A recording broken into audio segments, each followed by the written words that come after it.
Welcome back from lunch. And this is our final lecture of the summer school, given by Konstantinos, who already spoke yesterday about Quantinuum. And he'll tell us about how one can apply quantum mechanics to study computational linguistics. Thank you. All right, thank you for sticking around until the final couple of lectures. So, I'm Konstantinos, hi again. I'm going to talk about quantum computational linguistics, and this is work that we do in the Oxford office of Quantinuum. And we started this since before the merger, so when we were still Cambridge Quantum, with Bob Kuke, Alexis Toomey, and Giovanni De Felice, just the four of us, and then we grew very fast in a big team. So, these are key contributors from the team. And they have contributed in various aspects of this project. And so let's get some terminology right. So computational linguistics, natural language processing, they're synonymous today, but they used to be different. So in the old days of AI, before everyone discovered GPUs, AI was all about encoding the world in a bunch of logic rules and then getting machines to do inference on these logical systems, or expert systems as they used to be called, and that also went for language. So all of linguistics started from Chomsky and Lambeck and the fathers of the field is about encoding the rules of a language and meaning in terms of rules and how rules compose in terms of logical formulae. Today, people are more engineers about this because language is messy and ambiguous and well, I don't have to explain this. You get it. That's the point of jokes and ambiguity and poetry, right? It's still language. And we want, ideally, AI systems to be able to deal with this stuff. And so, when you put on your engineering hat, you start doing data mining, machine learning, use vector spaces to encode meanings. You forget about logical rules. You just stick pipelines of neural networks together and then train on big data and hope for the best. And the model just learns some patterns. And these patterns are what we call grammar. And there's a big debate in NLP whether eventually machine learning systems can actually learn anything that they need to learn to be able to handle language properly. And properly means as humans do. Or do they actually need a logic module on top to get some help? It's still a debate, actually, among the experts. So the state of the art is, as I said, huge neural network models. The famous one was GPT-3 that wrote its own Guardian article, for example, given a prompt. And then Lambda recently was in the news because a Google engineer thought it was sentient. That was pretty funny. And they have like 150 billion parameters. It's huge stuff.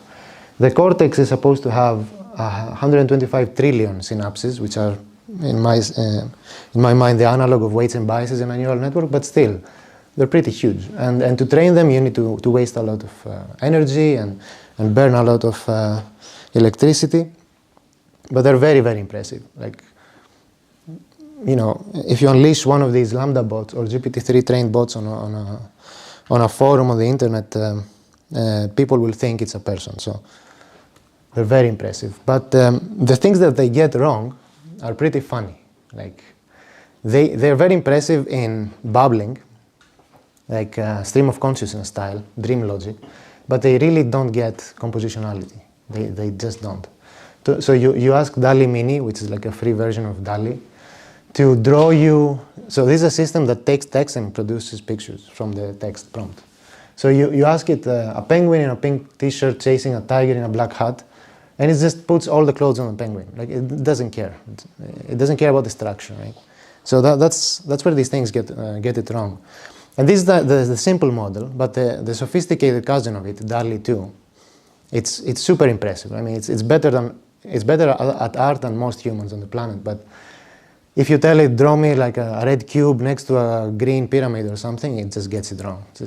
So the things that we want it to get right, how do we get it to get it right? We have to think really hard. So this slide basically is the philosophical motivation for anyone who does AI. That's, when you're a kid and you say, I want to grow up, I want to build robots, this is kind of stuff you think about. So the idea here is that if you solve language, then you've done something non-trivial for AI. And so this is where we go to DISCO, where DISCO means distributional compositional, and then the quantum will come later. So distributional compositional just means what the name says. Even the name is compositional. Lol. So distributional means I use vector spaces to encode my meanings.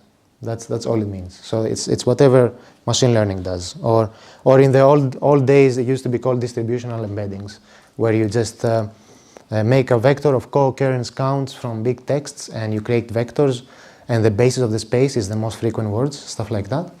And you create vectors, and then you can say, oh, inner product of two vectors is the similarity of two words. Simple stuff like that. That's what used to be the case, and now it's still the case, but just more sophisticated training techniques and embedding them. And the compositional part is all the syntax, from the syntactic and grammatical mathematical models that comes from linguistics since Chomsky and the fathers started this field. So this model is supposed to compose these two. So we use the compositional aspect of language as skeletons, and the distributional part of meaning embeddings as like the meat that goes on the skeleton to make some sort of creature, which is our model.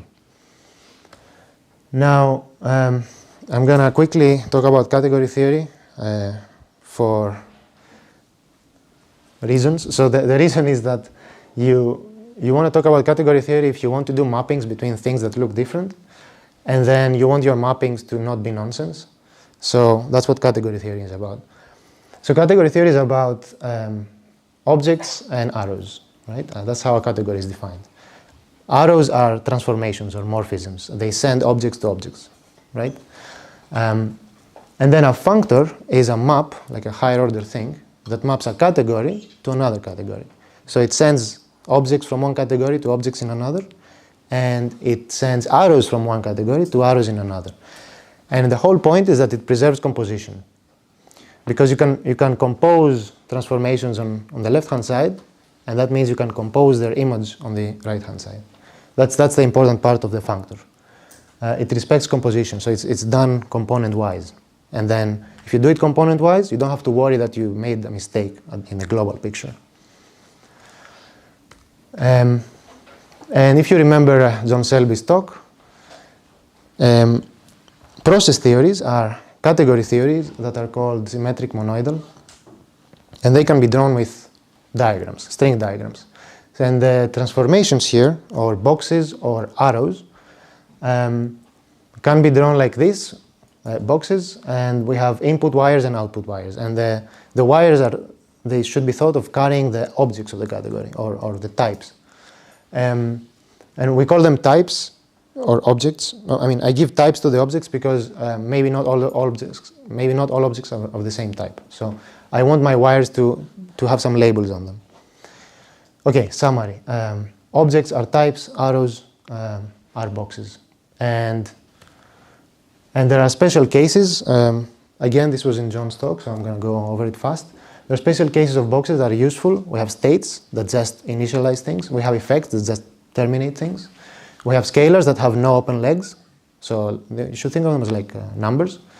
And we have the nothing box, identity. And we have the swap box. And the swap box is in all of these process theories because basically it doesn't matter how you draw it, right? You need wires to pass through each other, basically. It's 4D. So special states now, cups and cups. These are called compact closed categories. So these cups and cups, they obey the snake equation. So they can wiggle around, basically, and the point is that the wires you don't care how long the wires are, how like they don't have a tension. They just tell you what's connected to what and nothing more, right? They have no clock. They have nothing. They just connect things. And for example, you can draw things like that if you have caps and caps. You can take a trace of something, right? Now let's think of the category of matrices and vector spaces, right? That's a trace of a matrix. I identify the inputs and the outputs of a thing, the rows and the columns. Or I transpose by doing a 180 rotation of a state, right? A state into an effect and backwards.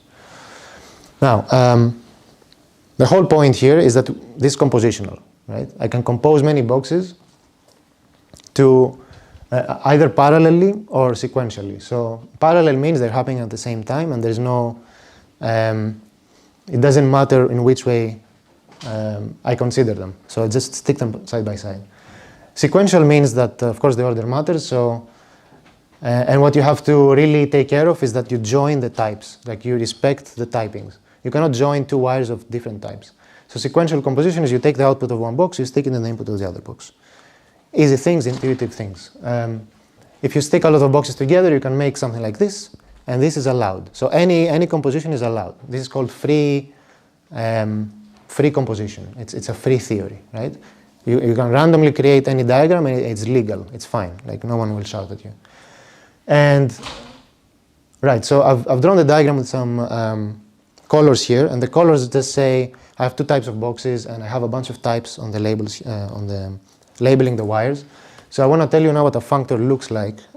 You should think of it as what I said before, element-wise substitution, like component-wise substitution. So say my functor says that I send the two boxes in the same, it's a very trivial functor, right? It says all the boxes go to the same box, and all the types go to the same type.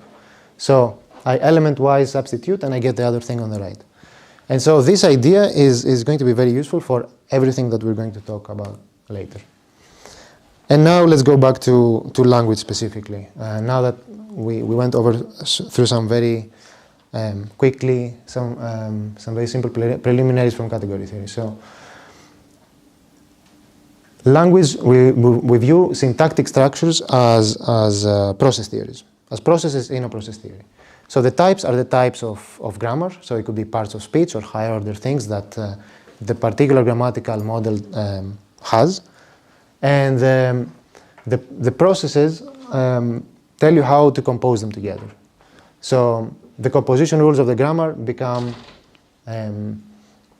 processes that compose input states that are words, and then from the individual words that each one has its own state, the grammar composes them in a big process, and then you get that state for the whole sentence. That's the whole point here. From the states of the words composed through a process of grammar, you get a state for the whole sentence. It's a very simple concept, and then I'm going to show you how it works in detail in a particular grammatical model called pre-group grammar, invented by Joachim Lambeck. So the idea here is that every word gets a product of types, and each type can have an exponent to some power, which is integer. And the idea is that if you have two types next to each other and the exponent increases by 1, they cancel. And that's how Lambeck draws it, with an arrow to the identity. So you should think of it like, if you're a physicist, like a particle and antiparticle pair, and they annihilate to the vacuum, and we draw it with a cup. Like one thing goes here, one thing comes here, and they die, and I draw nothing, which is the unit, right? And they also obey the snake equation. So here I'm creating a type and its partner from the vacuum, say, as a physicist. And so they also, they obey the snake equation. These are called pre-groups because they're not groups. So the idea is you have two inverses. Like you have a left inverse and a right inverse. So this is the right inverse of this guy.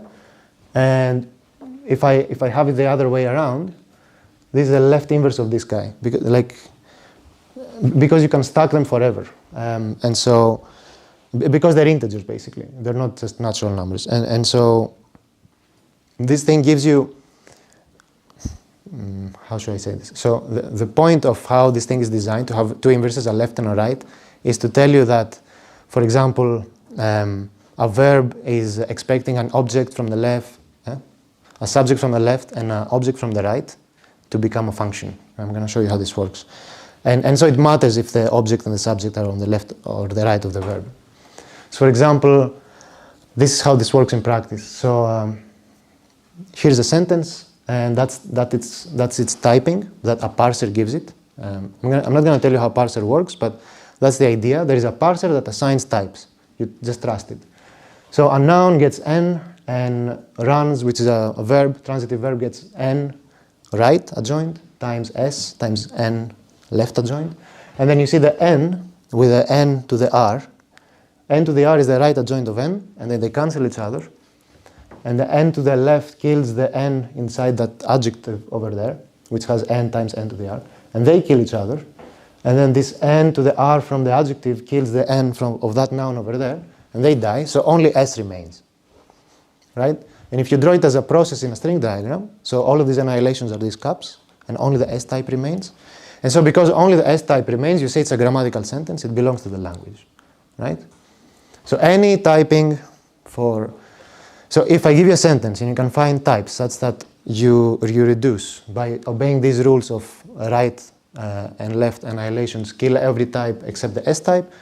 If only the s type remains, you say it's grammatical. Right? That's the moral of the story here. And you can draw it as a process over there as a string diagram. Another grammar I want to show you is called CCG.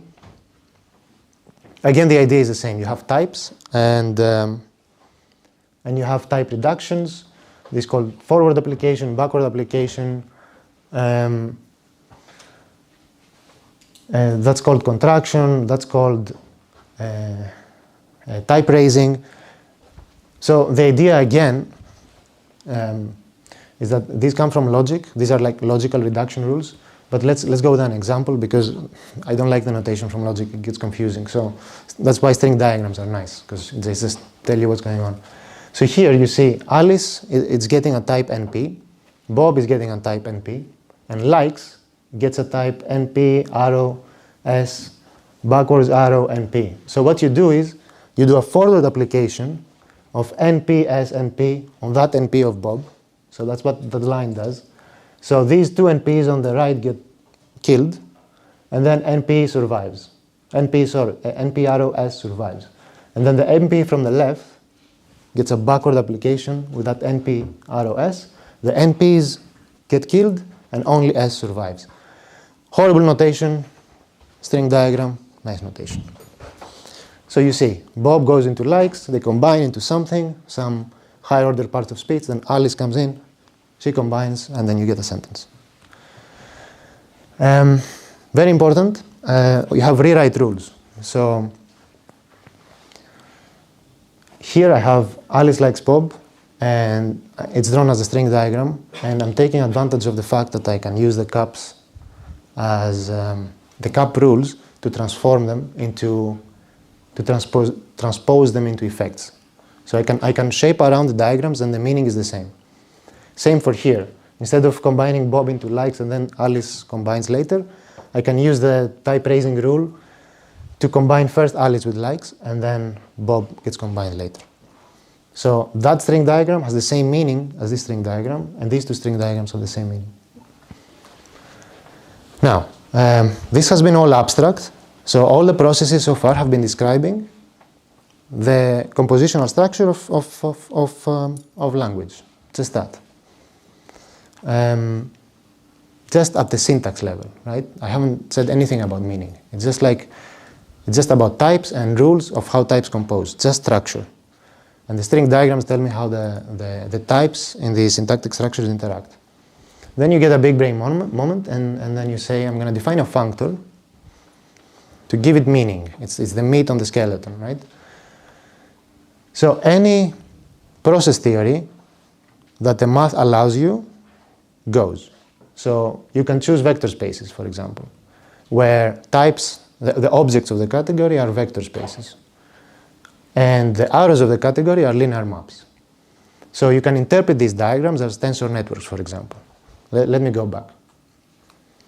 So you see Alice likes Bob. Here is a tensor network. Alice is a vector, Bob is a vector. and they are vectors because they have only one leg sticking out, right? Likes is a tensor. It has 3 legs sticking out, right? It has 1 index per vector space because the wires carry vector spaces. And it's a tensor network that tells you that if you take the dimension that is carried by the first wire and you trace it, or you sum it over, you do a tensor contraction on one leg. If you do also the other tensor contraction on the other leg, you create a state that is for the whole sentence. So by contracting these tensor networks, you get a state. So that's the story of you get a vector, I mean. If you contract the whole thing, fully contract, you get one leg open and you get a state for the whole sentence, encoded as a vector, right?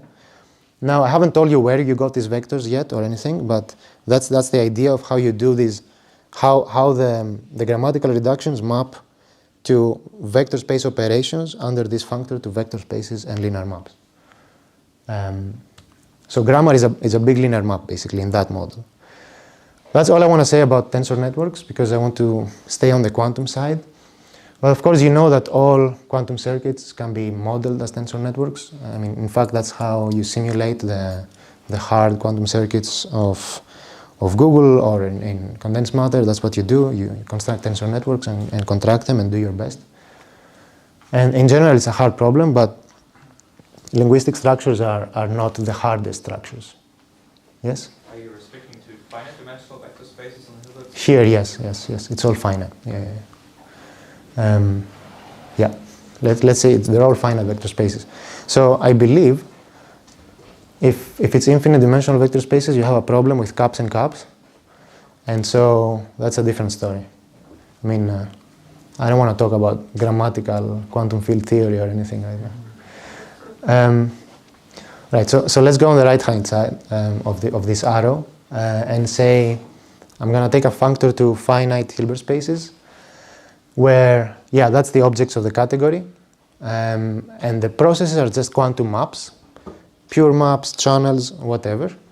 And then the effects are just quantum effects. So measurements, post-selections, discards, anything that is in quantum theory, where you see it as a process theory. And the diagrams that describe any process theory are generated by these two spiders or linear maps. So let's stare at them. So what these are the generators of ZX diagrams, which are part of the ZX calculus. Now, what are they in practice? They have a tensor interpretation, is one of them. But what their job is to copy in two complementary bases, and while they're copying, they also give a phase to one of the states. So the Z spider copies the Z basis, and it gives an e to the I alpha phase to the 1, and the X gives the phase to the minus states, right? And every wire here is a qubit wire. Every wire carries a qubit, a two-dimensional Hilbert space. That's what's going on here. And these guys, if you randomly make a big network out of them, a big spider web of two colors and random phase decorations, it's just they're universal for linear maps. Like you can express any linear map with these guys.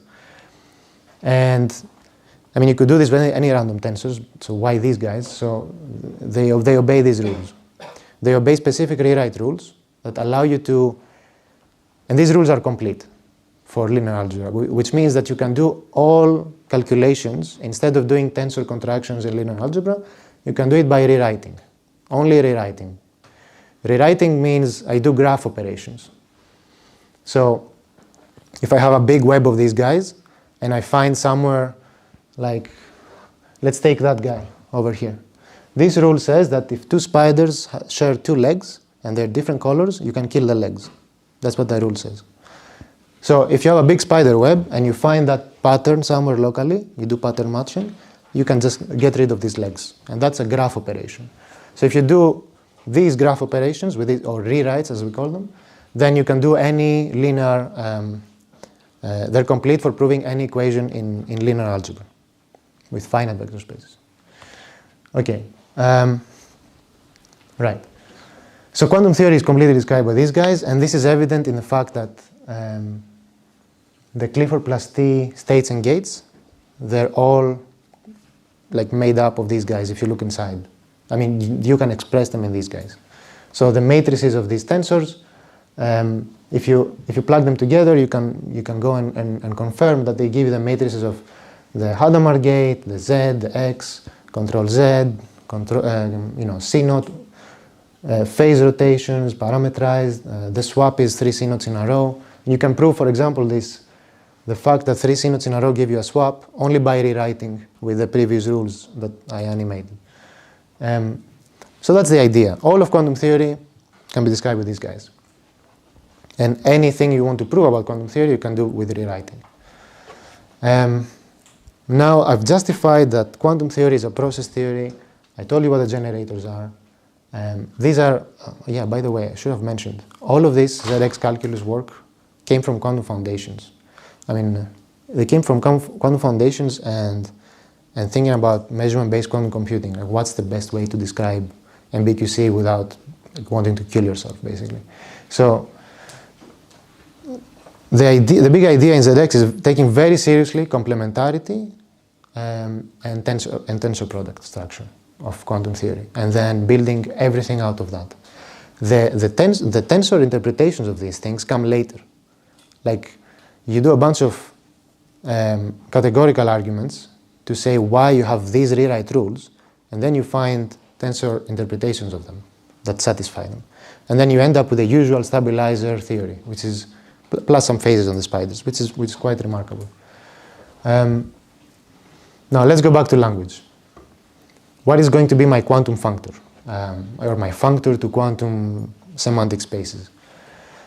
So, what did I say? I had, on the left-hand side of syntax, I had words that get given types. So, this is a state of a word in a process theory for syntax. My functor gives it semantics in quantum, as a quantum state. So, to every type, I give a specific number of qubits. This is defined in my functor. So that's a quantum state defined on a bunch of qubits depending on what the typing of the word is. And what is a state? A state is like a slice of a unitary, right? So I can prepare any state by preparing the all zeros or any other reference state I like, which is a product state. Whatever product state that I have lying around in my lab. Let's say all zeros because it's as good as any. And then I have a unitary, which is parameterized by a set theta, which it depends on the word, okay? And it's defined on this number of qubits that depends on the types. This completely defines a functor, and the only three parameters here are these thetas, right? So I have a parameterized quantum state for that word, and I do this for every word. And I can take word overlaps, right? Like if I take the overlaps of two quantum states, you can draw it like this as a string diagram, or, I mean, that's what the scalar means, right? It's the overlap of two things. And then you say, what are these thetas? Like, what are these thetas? So what you do is you train them from data. As you do classical vectors, as you do word-to-vec, as you used to do in the 90s, distributional embeddings, doesn't matter. Whatever your training protocol is, say, for example, you have a glove cost function, where you build a big co-occurrence matrix, xij, for every word pair. Then you just train this cost function to minimize this thing, which is your overlap. This is the overlap of your quantum embeddings, to be as close to the likelihood according to the co-occurrence matrix. So the idea is that if they are very often in the same context, their overlap should be high. That's how you train also classical vectors, exactly the same cost function we use to train quantum vectors. This is something we are working on. It's not published yet, but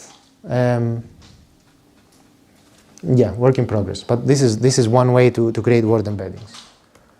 And now, how do you estimate overlaps of words? Well, there's more than one way, right? You can tensor network simulate it. You can put on a quantum computer, and then start from all zeros, and then get the frequency of all zeros, and that's your overlap. You can do a swap test if you have the width to go around, or you can optimize for the all zero state to come out indirectly by doing a sum over expectation values of z's.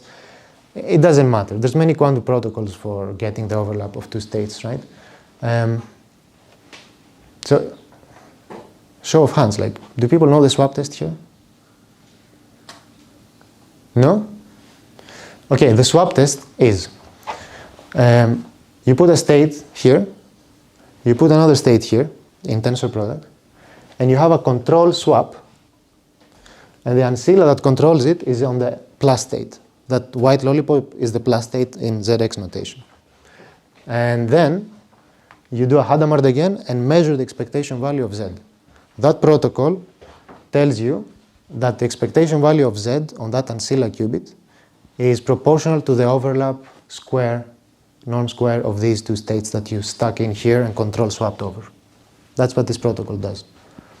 This is easier to understand, right? I mean, I'm not going to prove the swap thing. It's like Nielsen and Chuang stuff, but like this one here is very easy to understand, right? I'm just doing this that the math tells me by sampling it, right? I'm sticking all zeros. I'm doing the two circuits, one circuit then the other circuit backwards, which means I'm sticking in zeros. I'm preparing one state, and then I'm unpreparing the other state by doing the dagger of the unitary that prepares it, and then I see how many times all zeros comes out when I measure all qubits. The frequency of all zeros out of all the bit strings I get is going to be the overlap, right? So in the worst case, if the overlap is exponentially small, because the states are like almost orthogonal in Hilbert space, then you need to get exponentially many samples. So this scales badly, right? But the idea here is that you don't grow the depth of your circuits with the problem size. You pick a number of qubits in which you encode your words, then you train.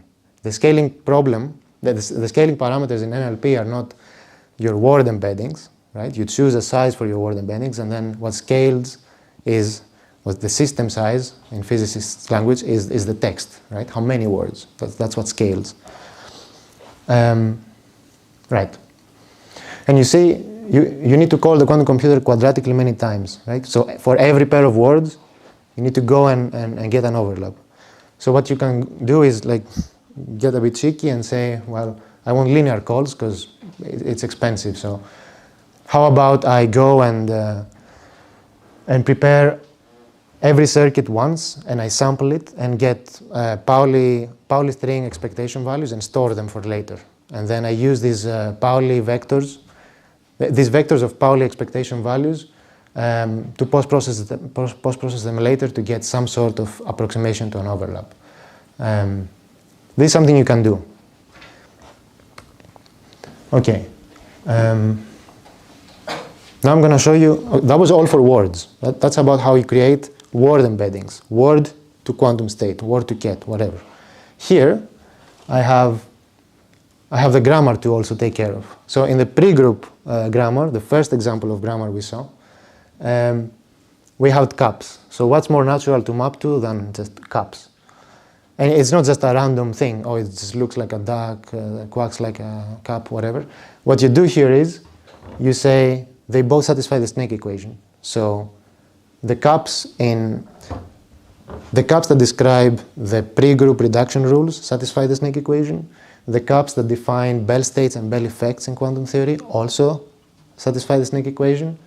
Therefore, the functor sends one to the other because in terms of processes, they are equivalent. They do the same job. So a cap in quantum theory is a Bell state. Or if you want to draw it with a spider, it's just a spider that has like two legs out. So yeah, if the wires carry one qubit, then it's the standard Bell state, right? So sum over basis states, 0, 0, 1, 1. If it's if the wires carry more qubits, it generalizes. You can have like a QDID Bell state and then break it down to qubits if you want. So for example, that grammatical reduction after my functor will look something like this. So there is, and this is an example where I give to every wire one qubit. And here I messed up totally, because the likes unitary needs 3 wires coming in. So the likes thing should have a 0 state to the power 3, right? You need 3 0 states to come in, a unitary hits it, and it prepares the state of the word likes on 3 qubits.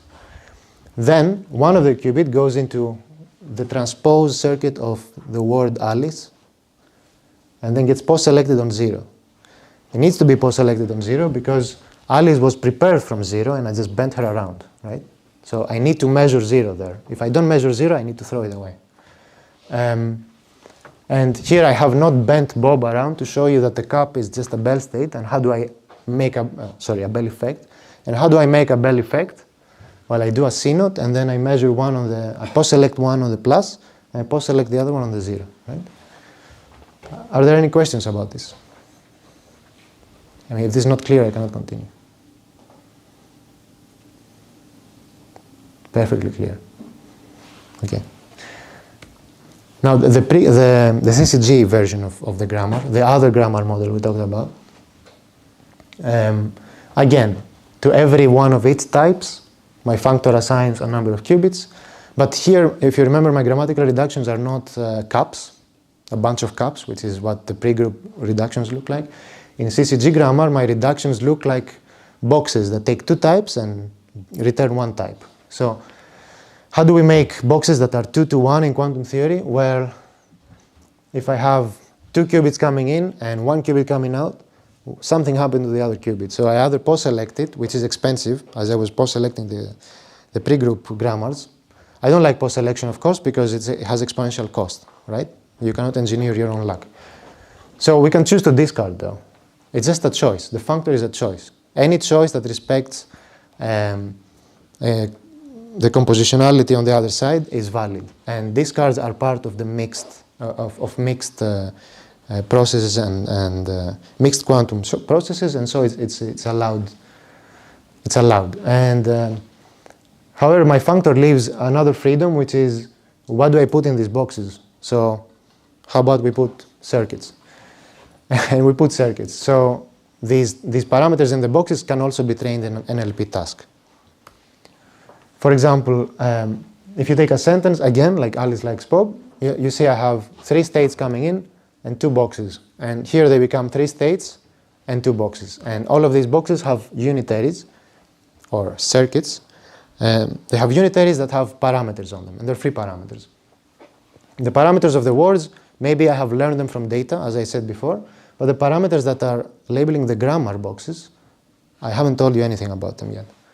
So they need to be learned in some task. You need to tell the sentences what to be at some point. So, is it time for a break? So the break should be 5 minutes. I think we should go to a break, and then I change to experiments, because that was all the theory. Maybe we should ask if there are some questions first.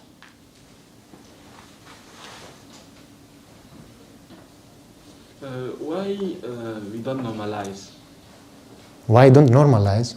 Why we don't why, for instance, for the Bell state in terms of spiders, why is there not a 1 over square root of 3?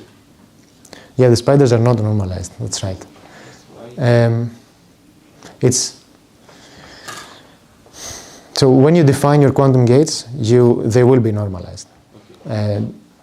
The calculus works. If you keep track of scalars, it's just extra bookkeeping that can be done efficiently. So people fight over which way is the best way to normalize spiders. There is no unique answer. So, but don't worry about it. I mean, the only important thing here is what they do. They copy, one spider copies the z, the other copies the x, up to some scalar, and then you just keep track of the scalars.